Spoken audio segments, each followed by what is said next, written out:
हाँ, विकास की अवस्थाओं में हम लोगों ने शैशवावस्था को पढ़ा, उसके बाद बाल्यावस्था को पढ़ा और आज हम लोग पढ़ेंगे किशोरावस्था, एडोलसेंस, है ना। देखिएगा, किशोरावस्था के बारे में कहा गया है कि यह जो है मनुष्य के जीवन का संधि काल है। क्या है? संधि काल है कि संपूर्ण जीवन को जो जोड़ता है वो अवस्था कौन सी है? मानव की, है ना। तो उसको क्या कहते हैं हम लोग? किशोरावस्था कहते हैं। एक किताब लिखे थे एडोलसेंस, ये पुस्तक लिखे हैं स्टैनले हॉल 1904 ईस्वी में, ठीक है। और उसमें उन्होंने किशोरावस्था के बारे में जो है बृहद चर्चा किया, वर्णन किया है किशोरावस्था के विशेषताओं को, और मुख्य विशेषता जो है उस पर हम लोग आज चर्चा करेंगे, ठीक है। जैसे एडोलसेंस का अगर आपको हिंदी पूछे तो उसका क्या हो सकता है? परिपक्वता, मैच्योरिटी। नहीं, जो हम कहते हैं कि कोई बच्चा है ना, उसके मानसिक, शारीरिक, संवेगात्मक, सामाजिक, इन ये सब कुशलता उसमें अभी तक नहीं आ पाई है, लेकिन जब उसका विकास एक अस्थायी रूप को धारण कर लेता है ना, जब वो वयस्क होने लगता है, वयस्क हो जाता है, परिपक्व होने लगता है, मैच्योर होने लगता है, तो वह जो अवस्था होगी उसी को हम लोग किस अवस्था के रूप में जानेंगे? किशोरावस्था के रूप में जानेंगे, है ना। देखिएगा, याद रखना है इसको बस। अब एक एक विशेषताओं को हम लोग देखते जाएंगे, किशोरावस्था की विशेषताओं को, जिसमें सबसे पहली विशेषता जो है यहाँ पे आप देखिए, मैंने इसके बारे में आपको बताया भी कि ये क्या है कि संपूर्ण जीवन जो है उसका क्या है? ये संधि काल है। संधि का मतलब क्या होता है? जोड़ना, जोड़ने वाला, है ना। संधि का मतलब क्या होता है? जोड़ने वाला। और उसके लिए एक और शब्द का प्रयोग करते हैं जिसको हम क्या कहते हैं? योजक करी, है ना, कनेक्टर जिसको आप कहते हैं। नहीं, कनेक्टर का क्या मतलब होता है? जोड़ने वाला, ठीक है। हाँ, अब दूसरी विशेषता क्या है किशोरावस्था की? कहता है किशोरावस्था जो है वो संपूर्ण जीवन में, संपूर्ण जीवन का जो है उसको वसंत ऋतु से उसकी तुलना की गई है ना, ठीक है। और आपको उसकी तुलना कहा गया है कि मनुष्य के जीवन का जो है गोल्डन पीरियड जो है, गोल्डन ईरा, ये आपका क्या होगा? किशोरावस्था, स्वर्ण काल इसको माना गया है। इसीलिए कहीं कहीं पे इसका नाम आपको सुनहरी अवस्था भी मिलेगा। किशोरावस्था को, सुनहरी अवस्था किस अवस्था को कहते हैं? किशोरावस्था को कहते हैं, ठीक है। आगे देखेंगे हम लोग, दूसरी विशेषता पर हम लोग चर्चा करेंगे। अभी ये कह रहा है कि किशोरावस्था जो है वो संक्रमण तथा समस्या समाधान की काल है, समस्या समाधान का काल है ना। संक्रमण का क्या मतलब होता है? संक्रमण का मतलब होता है कि बीमारी हो जाता है संक्रमण। हाँ, आप भी सही बोल रहे हैं। संक्रमण का मतलब इफेक्ट कर देना, किसी भी चीज को अपने प्रभाव में ले लेना, किसी भी चीज को अपने प्रभाव में ले लेना, यही क्या है? संक्रमण है। तो यह वैसी अवस्था है जो सबसे ज्यादा प्रभावित होने वाली अवस्था है। संक्रमित होने की पॉसिबिलिटी सबसे अधिक इसी अवस्था में होती है। अब संक्रमित ऐसा मतलब ये नहीं कि बीमारी से संक्रमित, विभिन्न प्रकार के हैबिट्स से, आदत से, व्यवहार से जो आप प्रभावित हो जाते हैं, किसी और के व्यक्तित्व से, किसी और के व्यवहार से, किसी और के दिनचर्या से जब आप प्रभावित होते हैं और स्वयं को उसके अनुसार ढालना शुरू कर देते हैं, तो वो जो संक्रमण होगा, उस संक्रमण की बात यहाँ पे हो रही है ना। तो सबसे ज्यादा प्रभावित संक्रमण की संभावना किस अवस्था में होगी? किशोरावस्था में। और दूसरी बात यह है कि किशोरावस्था जो है इसमें समस्याएं भी बहुत सारी आती हैं, प्रॉब्लम बहुत सारी आएंगी आपको, और उन प्रॉब्लम से बाहर निकलने का भी रास्ता आपको मिलती है ना। तो इसलिए ना कहता है कि struggle is part of life है। स्ट्रगल क्या है? संघर्ष जो है वो पार्ट ऑफ लाइफ है। दुख है, तकलीफें है, ये सब जीवन के अंग हैं, पार्ट ऑफ लाइफ है। और उन दुख से, तकलीफ से, संघर्ष से बाहर निकलने के जो प्रोसेस है उसको कहते हैं आर्ट ऑफ लाइफ है। वो क्या है? आर्ट ऑफ लाइफ है। तो दुख को पार्ट ऑफ लाइफ कहते हैं, समस्या को पार्ट ऑफ लाइफ कहते हैं, और समाधान को आर्ट ऑफ लाइफ कहते हैं, ठीक है। तो ये चीजें जो है सबसे ज्यादा आपको समस्या समाधान की प्रवृत्ति किस अवस्था में देखने को मिलेगी? किशोरावस्था में ये चीजें देखने को मिलती है। अगली बात क्या है कि किशोरावस्था में आपको, है ना, दल भक्ति कहता है, दल भक्ति या घनिष्ठ मित्रता का ये काल होता है। आप लोग देखते हो कि एक फास्ट फ्रेंड होता है। फ्रेंड तो बहुत सारा होता है ना, फास्ट किसको कहते हैं? फास्ट का मतलब तेज, फास्ट फ्रेंड है वो उसका, तेज फ्रेंड ऐसा नहीं। गहरे दोस्त जो जिसकी मित्रता एकदम कृष्ण और सुदामा जैसी हो, है ना। हाँ, तो मित्रता जब काफी गहरा हो जाए, रिश्ता जब काफी गहरा हो जाए, इंटरनल मामला हो जाए, तो उस तरह का जो रिलेशन है, उस तरह का जो संबंध है, उस तरह की स्थिति किशोरावस्था में होती है ना। कहते हैं मेड फॉर ईच अदर, हम बने तुम बने एक दूसरे के लिए, कहता है नहीं। तो ये जो फीलिंग्स हैं, ये फीलिंग्स जो है आपका किस अवस्था में आएगी? किशोरावस्था में आएगी, ठीक है। इसीलिए यहाँ पे हम घनिष्ठ शब्दों का प्रयोग करते हैं। किसका? घनिष्ठ शब्दों का प्रयोग करते हैं। और देखते हैं कि केमिस्ट्री आप लोग पढ़ते हैं, तो केमिस्ट्री में भी क्या बनता है? बॉन्ड बनता है। नहीं, दो एलिमेंट को जोड़ता है तो क्या बनता है? बीच में बॉन्ड बनता है, बंधन बनता है। तो वही जो बंधन जो दो को जोड़ के रखता है, वही तो संबंध है, वही क्या है? रिलेशन है। तो उस तरह का रिलेशन आपको इस अवस्था में काफी देखने को मिलेगा। लेकिन अंतर क्या है बाल्यावस्था और किशोरावस्था में? कि दोस्ती वहां भी होती है, समूह का निर्माण वहां भी होता है। हमने पढ़ा था कि समूह का फॉर्मेशन किस अवस्था से आरंभ होता है? आंसर क्या होगा? बाल्यावस्था से। शुरुआत वहीं से होती है, लेकिन उसका स्वरूप क्या होता है? वहां पे जो समूह बनते हैं उसका स्वरूप क्या होता है? समलिंगी होता है। क्या होता है? समलिंगी होता है। और यहाँ की जो मित्रता होती है ये कैसा होगा? विषम लैंगिक होता है। ये अंतर है दोनों में, है ना। समूह वहां भी बनते थे बाल्यावस्था में भी, यहाँ भी बनते हैं, मित्रता वहां भी थी, यहाँ भी थी, टोली वहां भी थी, यहाँ भी थी, है ना। लेकिन यहाँ पे जो उसका स्वरूप है वो क्या होगा? विषम लैंगिक होगा। और बाल्यावस्था में क्या हो जाएगा? समलैंगिक हो जाएगा। तो ये आपको अंतर देखने को मिलता है बाल्यावस्था और किशोरावस्था में, ठीक ना। आगे देखिएगा दूसरी विशेषता क्या है। हम लोग जीन पियाजे का कॉन्सेप्ट आगे जब पढ़ेंगे तो उसमें आप चिंतन के बारे में पढ़िएगा, सोचने की क्षमता के बारे में पढ़िएगा, तो वहां पे दो बातें आती हैं, एक तो मूर्त और दूसरा अमूर्त। मूर्त रूप से चिंतन करना और अमूर्त रूप से चिंतन करना, ठीक है। तो बाल्यावस्था में जो बच्चा चिंतन करता है उसका स्वरूप मूर्त होता है या अमूर्त? अमूर्त, मूर्त होता है, बिल्कुल। और यही चिंतन का जो स्वरूप है वो किशोरावस्था में बदल जाएगा, मूर्त बदल जाएगा, किसमें? अमूर्त में। अर्थात यहाँ पे जो चिंतन होगा, जो तार्किक चिंतन करेगा बच्चा, उसका स्वरूप कैसा हो जाएगा? कैसा हो जाएगा? अमूर्त हो जाएगा, ठीक है। हाँ, तर्क करना बच्चा शुरू करेगा, लेकिन उसका जो स्वरूप होगा वो अमूर्त होगा। और कहता है कि इस अवस्था में किशोरों में, है ना, ईश्वर तथा धर्म में विश्वास सबसे अधिक होता है, ज्यादा करता है लोग, ठीक है। ईश्वर के प्रति आस्था जो है वो ज्यादा बढ़ जाती है, कई बार तो बहुत ज्यादा बढ़ जाती है। कई बार तो ऐसा होता है कि परीक्षा देने से पहले पढ़ना जरूरी नहीं होता है, लेकिन हाँ वहां जाके जल चढ़ाना ये ज्यादा जरूरी हो जाता है, रिवाज करने से ज्यादा जरूरी यही हो जाता है। किशोरावस्था में देखेंगे मैट्रिक का एग्जामिनेशन देने बच्चा जाता है, इंटर का, है ना। हाँ, कई बार तो क्या हुआ, एक तो ऐसा स्टूडेंट था, उसका वो क्या कहते हैं, कंप्यूटर पे एग्जाम कुछ होना था, समझे कि नहीं। तो उसको जो है ना, वो गया पंडित जी के पास, उसको कुछ बना करके दे दिए कि ये जहाँ पे एग्जाम दोगे ना वहां पे रख देना, समझे ना। वो क्या किया कि वहीं पे जाके वो कीबोर्ड पे जाके रख दिया, कीबोर्ड पे जाके उसको रख दिया पंडित जी जो बोले थे। क्या हुआ, उसको टिपते टिपते वो कीबोर्ड में जाके फंस गया उसका। अब उसका जो है ना वो कंप्यूटर एक डेड हो गया, कुछ काम ही नहीं कर रहा था कीबोर्ड, तो वो तो चला था अच्छा करने, हो गया खराब। तो जरूरत से ज्यादा आस्था, इसी का नाम है जरूरत से ज्यादा, ठीक है। हाँ, इसको आप अंधविश्वास कह सकते हैं, ठीक है। हाँ, तो वो स्थिति इस अवस्था में होती है, प्रगाढ़ आस्था हो जाती है, गहरी जो है ईश्वर के प्रति श्रद्धा। अच्छी बात है, ईश्वर के प्रति श्रद्धा होनी चाहिए। आप किसी भी धर्म के मानने वाले हैं, आपको ईश्वर के प्रति जो है श्रद्धा विश्वास, है ना, होनी चाहिए, अच्छी बात है। लेकिन सिर्फ वही नहीं होनी चाहिए, उसके साथ साथ आपके कर्म भी तो होनी चाहिए, है ना।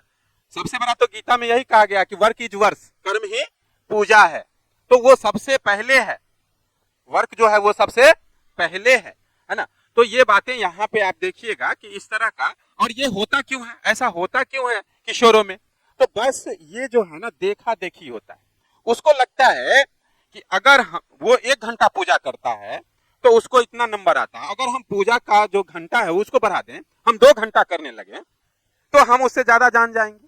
नहीं, उसको ऐसा फीलिंग होने लगता है, क्योंकि उसकी जो सोच होती है वो अभी तक मैच्योर नहीं होता है, इस वजह से ऐसा हो जाता है ना। हाँ, रिंग में देखिए, अगर एक उंगली में कोई रिंग पहनता है तो दो में पहनेगा, अब किसी को देख लिया कि दो में पहने हुए तो पूरा हाथे में पहन लेगा, है ना, ये कंपटीशन की भावना हो जाती है, तो यहां से अंधविश्वास का जन्म हो जाता है। ठीक है, तो ये चीजें सब सर्वाधिक पाई जाएंगी किस अवस्था में, किशोरावस्था में।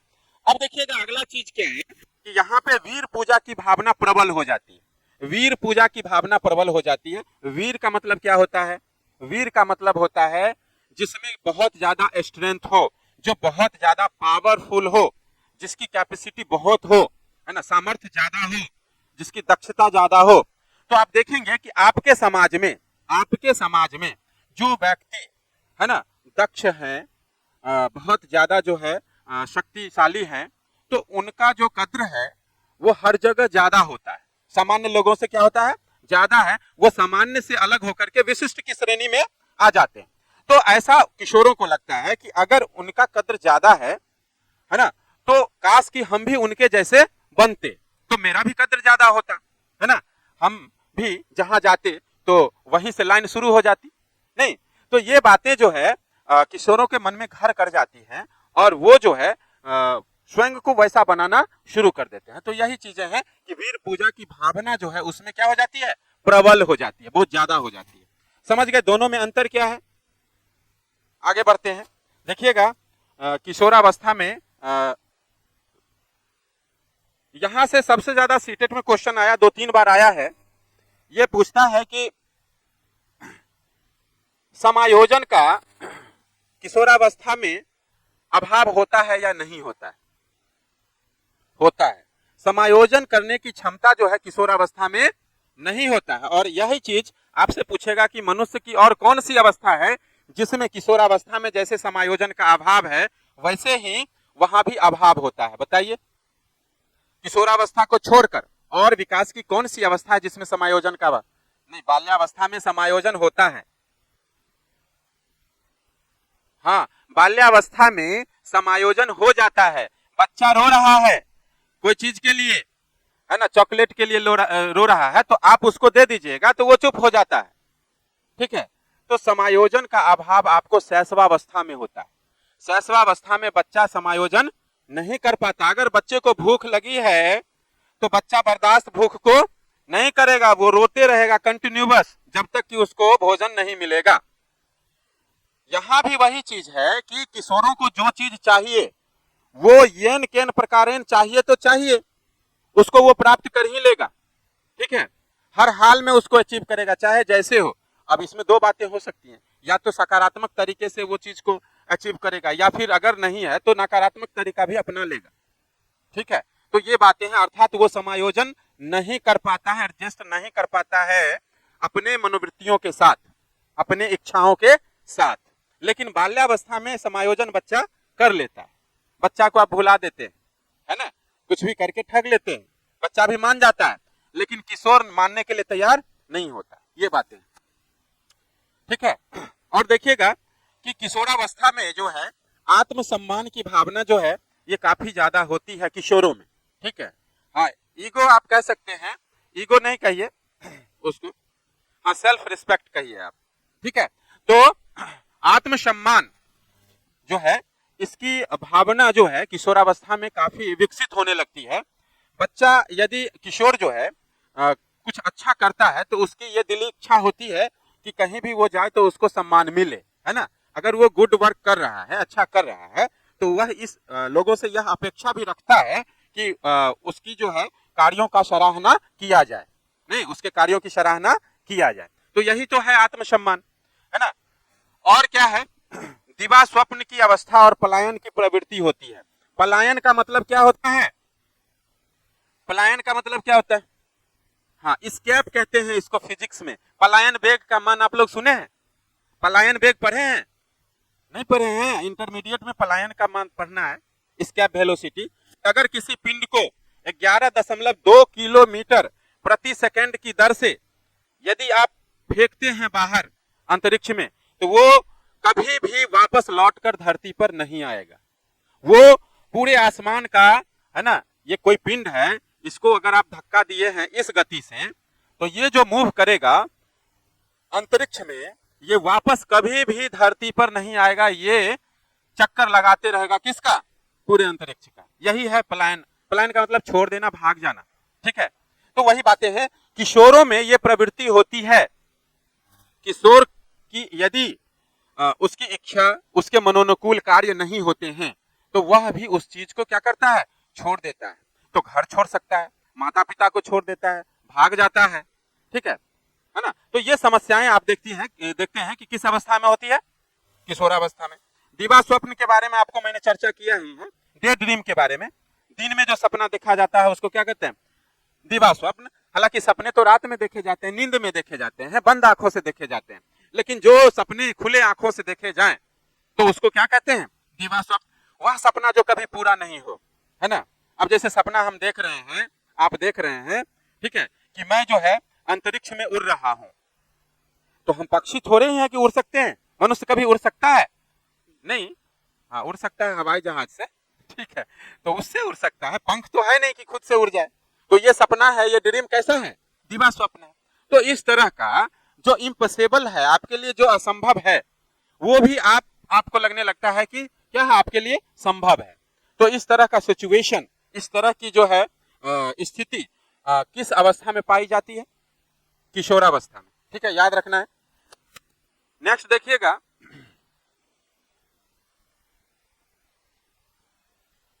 प्रतियोगी विचार, प्रतियोगी विचार और नेतृत्व का विकास। कई बार क्या होता है कि बच्चों में, किशोरों में, अच्छा किशोर किसे कहते हैं बताइए तो कोई आदमी, किशोर किसे कहते हैं, वह बच्चा जो अपना उम्र जो है 11 वर्ष पूरा कर चुका हो, 11वां वर्ष पूरा कंप्लीट, अर्थात 11 वर्ष 11 महीना और दिसंबर कितना का होता है, या जो भी उसका बर्थडे रहा हो, अंतिम जो बर्थडे उसका रहा हो, तो उसका लास्ट डेट को वो पूरा कर चुका हो और अगले दिन उसका क्या हो जाए, 12वां वर्ष क्या हो जाए, शुरू हो जाए, स्टार्टिंग हो जाए, तो वो जो मध्य रात्रि का समय होगा, उसके बाद उसको क्या कहेंगे, किशोर कहना शुरू कर देंगे, है? हाँ तो वही तो हुआ, सही तो बोल रही है। टीन एज इसी को कहते हैं, 12 टीन शुरू हो जाता है। अब 12 जैसे इसका शुरू हुआ, 12 के बाद जब अगला 12 के बाद जब आएगा तो क्या आएगा भाई, 13, इसमें टीन लगा हुआ है, 14 में टीन लगा हुआ है, 15 में टीन लगा हुआ है, 16, 17, 18, 19 और क्या हो गया, अब टीन खत्म हो गया, 20, है ना। तो इसीलिए आप सामान्यतः देखते हैं कि किशोरावस्था की अवधि 12 से लेके 18 वर्ष, कभी कभी 19 वर्ष, है ना, 19, तो वहां तक आपका जाएगा और उसके बाद प्रौढ़ावस्था की शुरुआत होती है, ठीक है, समझ रहे हैं ना। तो यहाँ पे प्रतियोगात्मक विचारों का जन्म होता है, ज्यादा कंपटीशन की भावना होती है, एक दूसरे से प्रतिद्वंदिता सबसे अधिक किस अवस्था में होती है, किशोरावस्था में। हर एक क्षेत्रों में ये कंपटीशन होता है आपको, हाँ, सामाजिक क्षेत्रों में, शैक्षणिक क्षेत्रों में, कई क्षेत्रों में, व्यवहारिक रूप में, तो हर एक क्षेत्र में कंपटीशन की भावना यहाँ पे आपको देखने को मिलेगी। दूसरा चीज कि यहाँ पे लीडरशिप का गुण आ जाता है बच्चों में, है ना, नेतृत्व करना शुरू कर देता है। अब यहाँ तक कि घर में भी नेतृत्व करने लगता है, अब माता पिता पर भी नेतृत्व शुरू कर देता है, तुमको ये काम नहीं करना है, तुमको ये काम नहीं करना है। और स्कूल्स में तो होते ही हैं, समाज में भी होते हैं। तो लीडरशिप के नेतृत्व जो है यहाँ से शुरुआत आपको देखने को मिलेगी, किस अवस्था से, किशोरावस्था से, है ना। अब सबसे ज्यादा सीटेट में क्वेश्चन पूछा है कि वह कौन सी अवस्था है जिसको स्टैनले हॉल ने कहा कि यह अवस्था संघर्ष, तनाव तथा तूफान की अवस्था है। किशोरावस्था को कहा, किसने कहा, स्टैनले हॉल ने कहा। इन्होंने ही ना किताब लिखा था एडोलसेंस। हाँ, अब चलिए आगे देखते हैं कि जीवन का सबसे कठिन काल किशोरावस्था को ही कहा गया है, और किसने कहा है, किलपैट्रिक ने। ये दोनों अंतर है कि जब संघर्ष, तनाव, तूफान रहेगा तो वो किसने कहा, स्टैनले हॉल ने, और जब कहेगा कि किशोरावस्था जीवन का सबसे कठिन काल है तो वो किसने कहा, किलपैट्रिक। तो ये अंतर आपको ध्यान में रखना है, ठीक है। और इसके सामने एक और कथन है इससे संबंधित कि अपराध प्रवृत्ति के विकास का नाजुक काल है किशोरावस्था, है ना। अपराध प्रवृत्ति अर्थात नकारात्मक गुणों का जो आप में विकास होता है, उसका नाजुक काल कौन सा है? किशोरावस्था। ये कौन कहा? वैलेंटाइन ने कहा। ठीक है, तो निगेटिविटी जो आप में किशोरावस्था में आती है, नकारात्मक गुणों, आपराधिक गुण आते हैं, ठीक है, समस्यात्मक बालक जो बन जाता है, समस्यात्मक प्रवृत्ति जिसकी हो जाती है, तो उसके लिए उत्तरदायी होता है किशोरावस्था। तो उसके लिए किशोरावस्था को उत्तरदायी किसने माना? वैलेंटाइन ने, याद रखना है। ठीक है, हाँ, वैलेंटाइन जो है ये मनोवैज्ञानिक का नाम है, ये नहीं कि मतलब वैलेंटाइन डे आप लोग को याद आ रहा होगा। हाँ, वैलेंटाइन संत के नाम पे तो है ही, हाँ, इन्हीं के नाम पे। वैलेंटाइन एक आदमी का थोड़े नाम होता है। अब जैसे अलेक्जेंडर एक आदमी का थोड़े नाम होगा। हाँ, मनोवैज्ञानिक थे, ये मनोवैज्ञानिक थे। वैलेंटाइन जो थे वो मनोविज्ञान में है, और भी लोग हैं। अब जैसे एडम्स स्मिथ हैं, तो अकेले तो वो नहीं है, बहुत सारे एडम्स स्मिथ हैं। ठीक है, अब जैसे वो तो वहां का नाम है ना, यूरोपियन कंट्री का। अब हम लोगों के यहाँ भी तो जैसे आप गणेश नाम है, तो अब गणेश एक थोड़े ही है, बहुत सारे गणेश हैं। सेम कंडीशन यूरोपियन कंट्री में यही होता है ना? समझ रहे बात को? अब चलिए, ये तो आपको किशोरावस्था के कुछ महत्वपूर्ण जो विशेषताएं थे उस पर हम लोगों ने चर्चा किया। कुछ क्वेश्चंस इससे इतर भी आते हैं, अलग भी आते हैं, है ना, जो कि कभी कभी पूछा भी है। उन क्वेश्चन को अभी हम देखेंगे। आप लोग भी देखिए कि सबसे महत्वपूर्ण तथ्य में जो क्वेश्चन पूछा हुआ है, देखिएगा। एक बार पूछा था कि मेटा संज्ञान किसको कहते हैं, मेटा कॉग्निशन किसको कहते हैं। ठीक है, तो कहता है संज्ञान जो है, संज्ञान क्या होता है? संज्ञान का मतलब होता है, संज्ञान का मतलब होता है जानना। सिंपली क्या होता है? जानना। किसी भी चीजों के बारे में जो आप पता लगाते हैं, जानकारी इकट्ठा करते हैं, उसी को क्या कहते हैं? संज्ञान। ठीक है, अब आपसे पूछा कि अब वहां जब आप बाजार से आ रहे थे तो रास्ते में कहीं पे एक आदमी गिरा हुआ था, पर्स गिरा हुआ था, या किसी का एक्सीडेंट हुआ था, आपने देखा था? तो आप कहते हैं नहीं, मेरे संज्ञान में नहीं है, अर्थात मैं इसे नहीं जानता। तो किसी भी वस्तु के बारे में, व्यक्ति के बारे में जो आप जानकारी इकट्ठा करते हैं, है ना, तो उसको हम क्या कहते हैं? संज्ञान कहते हैं। अब क्या है, मेटा संज्ञान उससे भी एक कदम ऊपर है, उससे भी हाई लेवल का चीज होता है मेटा संज्ञान, है ना। कहता है कि जानने के बारे में जानना को हम क्या कहते हैं? मेटा संज्ञान कहते हैं। कि जैसे आपको सीखने के बारे में सीखना, कैसे आप सीख सकते हैं उसके बारे में आप सीखना। तो एक होता है ट्रेनिंग लेने वाला, एक होता है ट्रेनिंग देने वाला। जो ट्रेनिंग देने वाला होता है वो भी कभी ट्रेनिंग ले चुका होता है, तो बात वही है। ठीक है, तो जब आपके पास किसी भी तथ्य के बारे में, विषय वस्तु के बारे में बृहत ज्ञान हो जाए, क्या हो जाए? बृहत ज्ञान हो जाए, कॉन्सेप्ट पूरा एकदम क्लियर हो जाए, आप किसी और को भी पढ़ा सके, तो ऐसा जब आपके पास नॉलेज, स्रोत, जानकारी हो जाए, तो उसी स्थिति को हम क्या कहते हैं? मेटा संज्ञान कहते हैं। उसी स्थिति को क्या कहेंगे? मेटा संज्ञान। समझ में आ रहा है? चलिए आगे देखते हैं। क्वेश्चन है, आप लोग बताइएगा, हालांकि इसमें आंसर सहित लिखा हुआ है, लेकिन आप लोग जानते भी होंगे फिर भी। आनुवंशिकता की प्रथम इकाई किसे कहते हैं? आनुवंशिकता की प्रथम इकाई किसे कहते हैं? जीन को कहते हैं। आनुवंशिकता की प्रथम इकाई किसे कहते हैं? जीन को कहते हैं। आनुवंशिकी के जनक किसे माना जाता है? हाँ, फादर ऑफ हेरिडिटी, नहीं, आनुवंश, जीन्स वाला जीन, हाँ वही, जीन्स वाला जीन, पहनने वाला जीन्स नहीं, हाँ हाँ हाँ वही, हाँ, हमारे बॉडी में जो हमारा जो यूनिट है हेरिडिटी का, आनुवंशिकी का जो इकाई है, यूनिट है, वही वाला जीन्स है ना, जीन्स। चलिए, आनुवंशिकी के जनक कौन है? Gregor John Mendel. Gregor John Mendel ने जो आनुवंशिकी का सिद्धांत दिया था, वो किस पौधे पर रिसर्च किया था? मटर के पौधे पर किया था। कितने प्रकार के मटर के पौधे थे?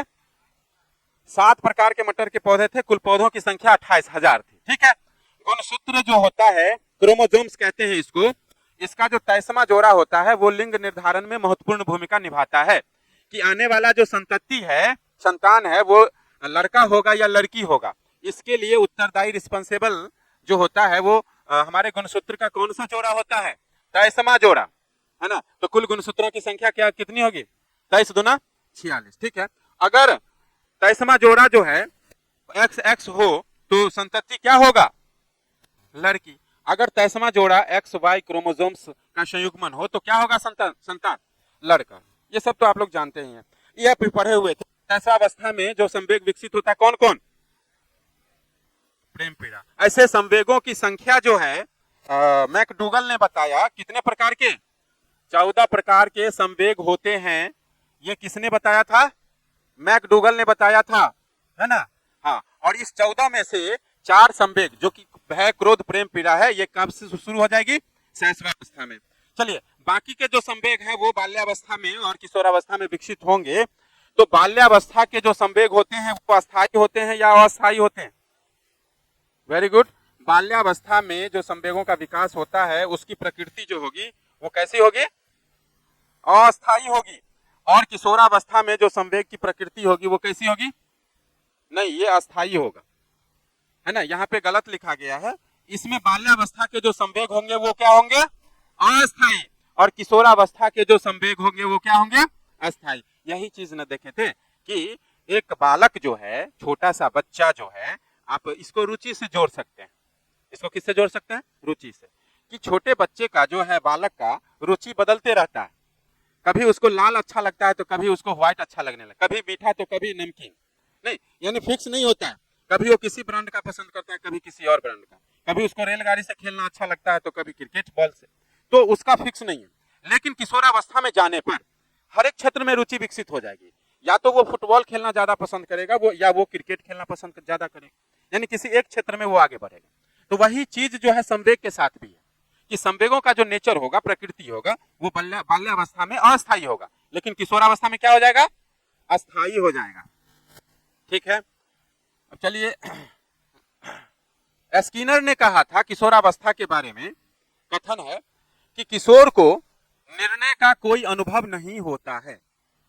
यानी किशोर जो होते हैं वो निर्णय लेने के लिए उनके पास कोई पहले से एक्सपीरियंस नहीं होता है, अनुभव उनके पास नहीं होता। ये कथन है। ये कथन किसने कहा था? स्किनर महोदय का ये कहना है। ठीक है। और आप लोग पढ़े होंगे, गामक विकास पढ़े हैं कि नहीं? नहीं पढ़े हैं गामक विकास? देखिए, हमारे शरीर में जो मूवमेंट होता है, गति होती है, ठीक है, तो उसको हम लोग क्या कहते हैं? गामक विकास कहते हैं। क्या कहेंगे उसको? गामक विकास। जैसे जैसे गामक विकास पूछेगा कि गामक विकास का नेचर क्या होता है, कैसे विकास होता है, तो गामक विकास जब भी होगा तो पहले सामान्य से विशिष्ट होगा या फिर निकट से दूर की ओर होगा। पहले जो आपके नजदीक का जो है वहां से आप विकास शुरू करेंगे, फिर बाद में जो आपसे दूर है वहां तक का विकास विकास का सफर तय करेंगे। ठीक है। तो दो बातें हैं, गामक विकास जब भी होगा तो आपको सामान्य से विशिष्ट होगा या फिर निकट से दूर होगा, दोनों याद रखना है। ठीक है। और क्लास का टाइम तो बहुत ज्यादा हो गया, कितना हो गया? अच्छा, हाँ, अच्छा, चलिए इसको क्लियर करते हैं। हो ही गया है, एक दो कथन है, इस पर चर्चा हम लोग करेंगे। उसके बाद फिर हम लोग का क्लास जो है कल फिर से होगा। और कल शायद हमको लगता है कि हिंदी आपका है शायद। हाँ, अच्छा, फ्राइडे है तो हिंदी नहीं है, तो देखते हैं भाषा 2 के बारे में, लैंग्वेज 2 कल होगा। तो हम आज देख लेते हैं बात करके, फिर आपका हो जाएगा, है ना। और साथ में आपका एसएसटी का आज क्लास रह गया है, एसएसटी भी कंटिन्यू नहीं हो पाया है तो उसको कंटिन्यू करेंगे। ठीक है, कल। हाँ, समय तो यही आपका 3 से 5:30 का समय रहेगा। ठीक है, हाँ, यही समय रहेगा आपका। देखिएगा, आगे क्वेश्चन है कि एक बालक का जितना मानसिक विकास है उसका आधा भाग जो है वो प्रथम 3 वर्षों में ही हो जाता है। ये किसने कहा था? Good enough. हाँ, ये मनोवैज्ञानिक का नाम है, इसी ने कहा था कि एक बालक का जितना विकास होता है इसका 50%, कितना परसेंट? 50% प्रथम 3 वर्ष अर्थात 1 वर्ष से 3 वर्ष के बीच में ही आपका 50% जो है डेवलप हो जाता है। ये कहना है गुड एंड एनफ का। अगर हम इसी चीज को, अगर ये 3 वर्ष को यहां से मिटा दें और यहाँ 5 वर्ष लिख देंगे, तब हमारा आंसर क्या हो जाएगा? तब आंसर गलत हो जाएगा, लेकिन आंसर होगा क्या? यह, हाँ, इसका नाम बदल जाएगा सेम स्टेटमेंट में। पढ़ाए हुए हैं आप लोगों को, जल्दी बताइए कि बालक को जो कुछ भी बनना होता है वह जीवन के प्रारंभिक 5 वर्षों में बन जाता है। Very good. तब हमारा आंसर क्या हो जाएगा? फ्राइड। बस यही डिजिट बदलेगा। ठीक है, यहां पे लिखा हुआ था कितना? 3 की 50% जो है मेंटल डेवलपमेंट, जो हमारा मानसिक विकास होता है वह प्रथम 3 वर्षों में ही हो जाता है, किसके अनुसार? गुड एनफ के अनुसार। लेकिन कहता है कि बालक को जो कुछ भी बनना होता है वह जीवन के प्रारंभिक 5 वर्षों में ही बन जाता है। ये किसने कहा? फ्राइड ने कहा। Very good, okay. चलिए, और अगला कथन है कि जन्म के समय शिशु का मस्तिष्क जो होता है वो कोरे कागज के समान होता है। कोरा कागज का मतलब क्या? सादा कागज, प्लेन पेपर, जिसपे अभी तक कुछ नहीं लिखा गया है, तो उस कागज को कोरा कागज कहते हैं। तो शिशु जो होता है उसका दिमाग भी कोरे कागज जैसा होता है, जिस पर लिखने का काम कौन करता है? तो अनुभव, एक्सपीरियंस, है ना। जैसे जैसे आपकी अनुभव बढ़ती है तो उस कोरे कागज पे जो दिमाग में है उस पर लिखाता चला जाता है। कौन कहा था? John Locke. चलिए आगे देखते हैं कि कहता है कि खेल का मैदान जो होता है, खेल का मैदान वह बालक के समाजीकरण का क्या है? निर्माण स्थान। अच्छा, बालकों में जो समाजीकरण होता है, बालक जो एक जीवदाय प्राणी से सामाजिक प्राणी, सोशल एनिमल बनता है, तो उसमें सबसे मुख्य भूमिका कौन निभाती है? खेल। खेल, है ना। हाँ, खेल जो है यह बच्चों के समाजीकरण में सबसे मुख्य भूमिका निभाती है। ठीक है, इसीलिए समाजीकरण का निर्माण स्थल किसको कहते हैं? खेल के मैदान को, खेल के मैदान को। ठीक है, ये किसने कहा था? स्किनर एंड हैरीमैन ने। ठीक है, इस तरह से जो है, जो भी कथन था, मुख्य मुख्य कथन था, उस पर जो है एक बार चर्चा हम लोगों ने कर लिया है। और इस तरह से आज का आपका कंप्लीट हो गया क्लास, है ना। आप लोग के पास जो वीडियो जाता है ना, तो उसको आप लोग देखिएगा। ठीक है, और जहां पे आपको अगर कोई डाउट्स है तो आप जरूर हमसे बात करेंगे। ठीक है, नंबर तो मेरा सबके पास है ही, नहीं भी है तो इस पे डाला रहता है, उसमें से आप ले सकते हैं। से बताइए तो किनके पास नहीं जाता है अभी तक नोट्स? इसका 2 नंबर जुड़ा हुआ है, तो 1 नंबर जिसको जो आप यूज नहीं करते हैं तो उसको आप कैंसिल करवा दीजिए। ठीक है, तो आज रहने दें। चलिए हम लोग फिर कल मिलते हैं, और टाइमिंग हमारा वही रहेगा 3। उर्दू तो इस संडे को फिक्स है। हाँ, संडे को फिक्स है, उर्दू आपका होगा। आप भी आ जाइएगा। एग्जाम कब है आपका? खत्म होगा तो उर्दू का क्लास एक दिन आकर के कर लिया करिएगा। क्या? ठीक, जा सकते हैं।